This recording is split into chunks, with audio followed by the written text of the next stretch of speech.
Well, let's get the view then from Turkey. We're going to speak to our correspondent Jasper Mortimer, who joins us live now from Ankara. So, Jasper, Turkey then really calling for NATO to formally recognise the YPG Kurdish militia as terrorists, as, of course, it continues its action against them in Syria. Erdogan, though, I mean, he's pretty much out on a limb here, though, isn't he? Yes, he is. And I think he doesn't like being there. And that's why he's trying to procure a NATO endorsement of his position. At today's summit, NATO will present a plan for defending the 3 Baltic states plus Poland in the event of a Russian attack. And Erdogan has been saying that Turkey will only back this plan if, quid pro quo, NATO declares the Syrian Kurdish militia, the YPG, to be a terrorist group.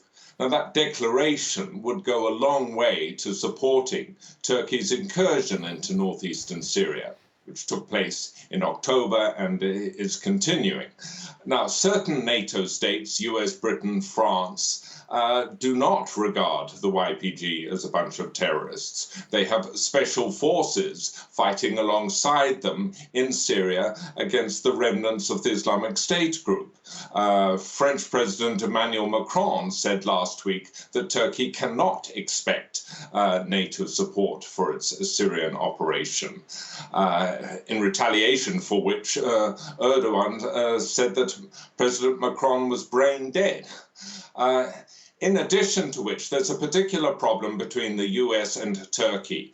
The US objects to Turkey's purchase of Russian S-400 air defense missiles, which are incompatible with NATO air defense systems. And these Russian missiles can detect the secret capabilities of the latest American stealth fighter, the F-35.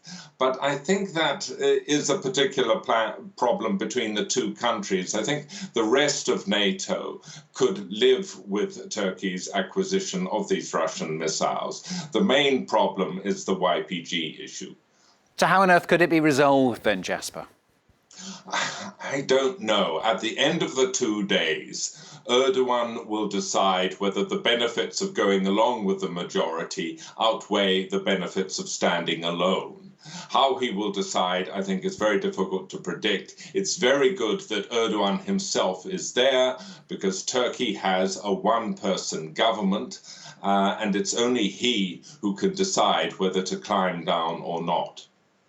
Jasper, thanks very much. Jasper Mortimer, correspondent, speaking to us live there from Ankara.